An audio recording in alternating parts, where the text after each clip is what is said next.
Well, first of all, let's talk about the equity market and the trend we're seeing. I said to someone recently that it feels like 2011 all over again. We had a good start, but unfortunately we haven't been able to keep it up. Yeah, well it does.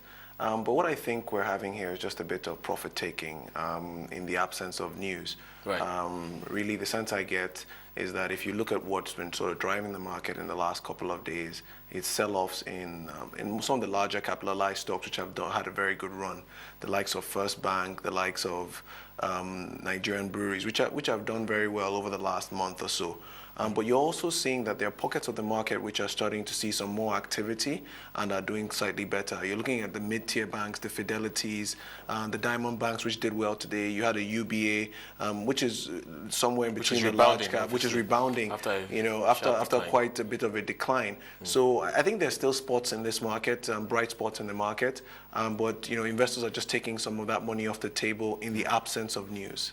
And that's what I think it is. As I mentioned earlier, one of the bright spots this year has been the naira. The naira is, if it depends on who you ask, but it's strengthened as much as 2% this year. And of course, that has implications for the market. But let's start first of all by getting a sense of really what is causing this strengthening. We know obviously the oil price is very strong. But the interesting dynamic that I'm seeing now is the fact that we're seeing increased flows from the oil majors, and of course we're also seeing the very little demand on the WDAS window.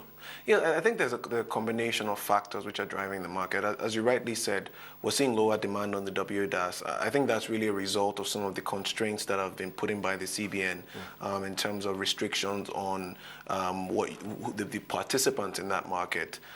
You're also seeing a bit of restriction on the amount of demand by petroleum marketers, given the events of earlier on this year with the subsidy panel and the probe. Right. So we're seeing a bit of those excesses cut back. So that would be, to a large extent, what explains what's going on the WDAS. On the interbank market, I think what's happened is the barometer for the activity on the interbank market a lot of times are the oil majors and their treasury departments who sell into that market. I think on a broad basis, the outlook for the naira has improved significantly. And what they are doing is, in the anticipation of an appreciating naira, they're a lot more active in selling dollars into that market, as opposed to what they were doing yesterday, where everybody was sort of taking positions against the naira in the second half, because they thought that the central bank might not be able to maintain its policy. Is that your house view? Do you think the naira will continue to strengthen this year? We're quite positive on the naira for a few reasons.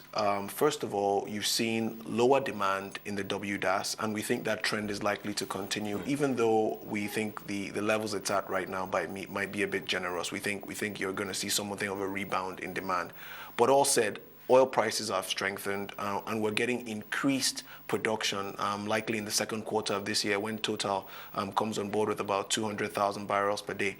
So the combination of increased volumes and some sort of support for prices, given the issues we're having in the Middle East, are likely to bode well for the naira. So what you're doing is you get a combination of two factors: increasing reserves on the one end, because you're getting more accruals in terms of revenues and dollar inflows, and decreased payouts in terms of lower demand at the WDAS.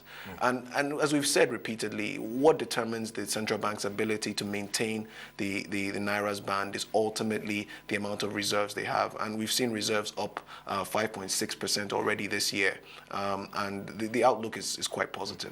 And of course, with the positive outlook for the naira comes interest in our bond markets. Yes. And let's talk a bit about that. Nigeria's fixed income instruments are yielding very generous returns for people who are willing to take a bet on it. Give us a sense of the renewed interest in Nigeria's fixed income market and the trend you're expecting to see and the implications for yields going forward.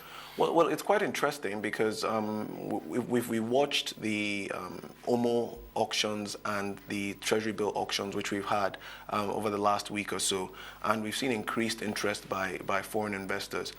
We noticed a trend in terms of remittances, which is just a measure of the amount of dollars flowing out of Nigeria. The CBN provides that data, and we've seen a downward trend in remittances, specifically In the fourth quarter of last year, you've seen a very sharp drop in the. What I hear is that number is likely to move up in March or thereabout when some of these companies begin to pay out dividends. Yes, exactly. So but that's a seasonal trend, right. and we expected that. But in terms of what's happening in the fixed income market, you're seeing that when remittances tend to move lower, you have a situation where foreign investors are bringing in more money into the country and are investing it. Now, what we've seen is that there hasn't been a lot of activity in the equity market. So the natural alternative to that is the fixed income market, and we've seen quite a run up in terms of demand, bid to cover in that market. So it's a bit clear that investors are participating more effectively in that market. There are two major reasons. First of all, the problems with Nigeria were largely one of currency stability. In the past, you had a situation where if you had a negative outlook for the naira, then it was a bit counterintuitive to invest in the fixed income market. But now that that outlook has improved, it seems to be a lot more intuitive to do so, especially if you're seeking risk.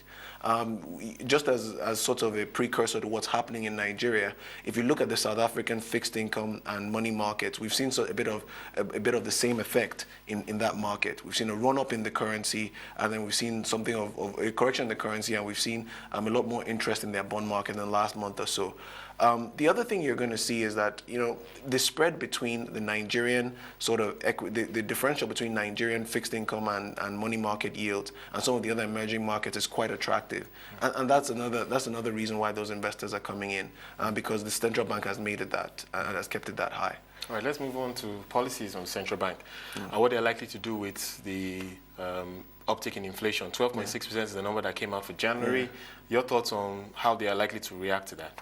I think I'm a bit contrarian on this one, and I'm going to venture out and say that it's in the central bank's interest to see rates trend lower as they are right now. The idea basically is that the central bank has, over the last year or so, doubled the amount of reserves it holds in terms of the amount of money it's had to bring in because of its OMO auctions and just activity to sort of restrict money supply. And it's done that at very, very high rates. Right, so seeing rates go down will give it an opportunity to refinance those monies at a much more attractive rate. Right. So you might see that trend lower. Okay, unfortunately.